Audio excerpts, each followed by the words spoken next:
മതി അപ്പച്ചി, ഇതൂടെ മതി.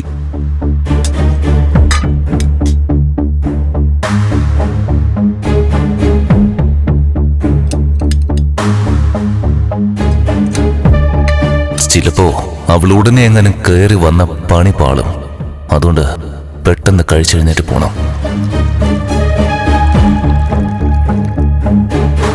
വെട്ടി വിഴുങ്ങുന്നെന്ന് കേട്ടിട്ടേ ഉള്ളൂ. ഇപ്പൊ അങ്ങനെയാണല്ലോ കഴിക്കുന്നത്. ആ അതെ, ആഹാരം കാണാത്തതുപോലെ ആണല്ലോടാ നീ കഴിച്ചോണ്ടിരിക്കുന്നത്. കുറെ നാളായില്ല അപ്പച്ചി അപ്പച്ചി ഉണ്ടാക്കിയ ഭക്ഷണം കഴിച്ചിട്ട്. അതുകൊണ്ട് ഞാൻ ആസ്വദിച്ച് കഴിച്ചോണ്ടിരിക്കുക. ഞാൻ എന്നിടയ്ക്ക് ഒരു കാര്യം പറയാൻ വിട്ടുപോയി. ഇന്ന് ഭാര്യയും ഭർത്താവും കൂടി ജ്വല്ലറിയിൽ വന്നായിരുന്നു. അത് ശരി, എന്തിനാ വന്ന്? എന്തിനാണെന്നൊന്നും അറിയില്ല. രണ്ടിനും മുഖം കൊടുക്കാതെ ഞാൻ ഇങ്ങോട്ട് പോന്നു. ഇനിയിപ്പോ മിന്നൽ പരിശോധനയാണോ പർച്ചേസ് ആണോ എന്നുള്ളത് ചെന്നാലേ അറിയാൻ പറ്റൂ. അവളായിരിക്കും കറങ്ങാൻ കൊണ്ടുപോകുന്ന. ആ അല്ലാതെ പിന്നെ ആരാ? ഇത്തിരി കറിയുടെ ഉളം പപ്പച്ചി.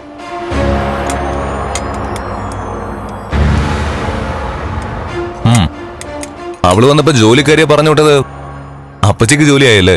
പിന്നല്ലാതെ, അവൾ അടുക്കളപ്പണി ചെയ്യുമെന്ന് പറഞ്ഞിട്ടാ ഒരുത്തി അങ്ങ് പറഞ്ഞു വിട്ടത്. എടാ, അവളിപ്പോ ആഴ്ചയിൽ ഒരു ദിവസമൊക്കെ വരുന്നുള്ളൂ. ബാക്കി ദിവസമൊക്കെ വേറെ ഏതോ ഒരു വീട്ടിൽ പോവുക. സാരമില്ല അപ്പച്ചി, എനിക്കൊപ്പം നിങ്ങൾ നിന്നാ മതി. മഹാലക്ഷ്മിയെ പുറത്താക്കിയിട്ട് നമുക്ക് ഈ വീട് പഴയപടിയാക്കാം. ഇതിനു മുമ്പ് എന്തിനേതിന് കണ്ണൻ എന്നെ വേണമായിരുന്നല്ലോ. ആ അവസ്ഥയിലേക്ക് കാര്യങ്ങൾ നമുക്ക് തിരിച്ചു കൊണ്ടുവരാം.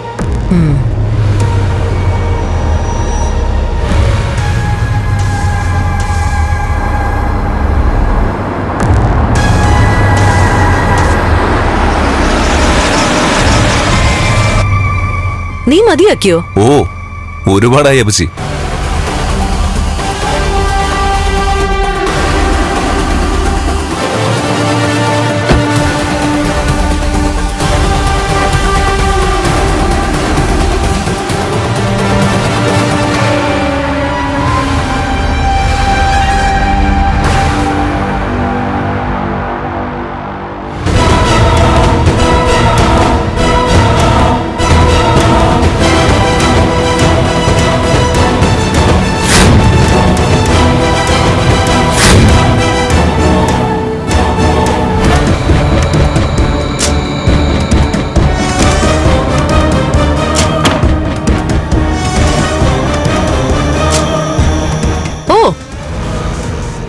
തമ്പുരാട്ടിന്ന് നേരത്തെ എത്തിയോ കറക്കമൊക്കെ കഴിഞ്ഞിട്ട്?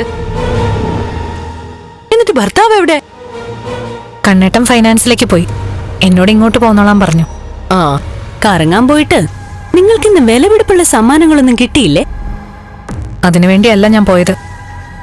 ഓ, കണ്ണൻ നമ്മുടെ സ്ഥാപനങ്ങളൊക്കെ പരിചയപ്പെടുത്താൻ കൊണ്ടുപോയതായിരിക്കും അല്ലേ? ഇനി ഇവളെ അതിന്റെ എല്ലാം മേൽനോട്ടം ഏൽപ്പിക്കാൻ പോവുകയായിരിക്കും. ആ, എന്നാ പിന്നെ തമ്പുരാട്ടി വേഷമൊക്കെ മാറി വാ. ദേ, ഇവളെല്ലാം ഉണ്ടാക്കി വെച്ചിട്ടുണ്ട്, എടുത്ത് കഴിക്കാൻ നോക്ക്. ചെല്ല്.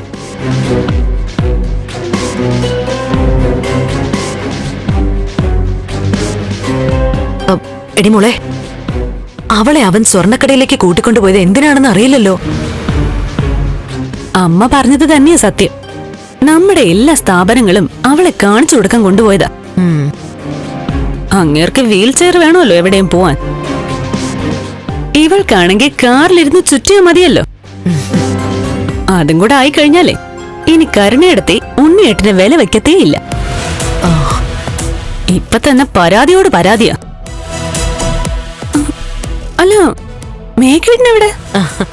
എടി മോളെ, അവൻ കൈ കഴുകിയിട്ട് ഇവളെ കണ്ടപ്പോ ഓടിപ്പോയി കാണും. അത്രയ്ക്ക് ദേഷ്യമാണല്ലോ അവളോട്.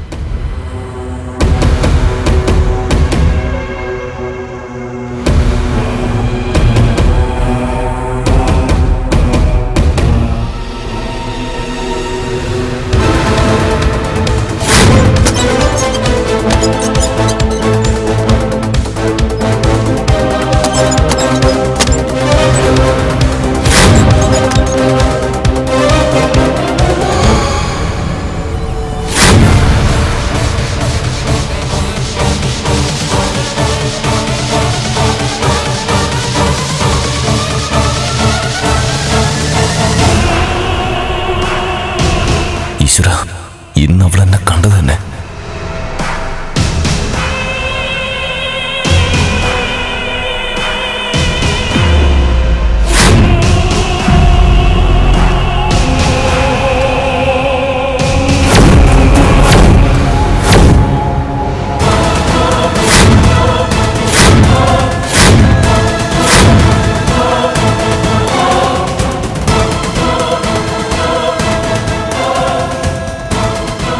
ഇതിനകത്ത് ആരോ കേറിയിട്ടുണ്ടല്ലോ. ഇവളിനെ മുറിയാകെ പരിശോധിക്കൂ, എനിക്ക് പെട്ടത് തന്നെ. ഫ്ലവേഴ്സ് സ്മാർട്ട് ഷോ ശനി ഞായർ ദിവസങ്ങളിൽ രാത്രി 9:30 ഫ്ലവേഴ്സിൽ.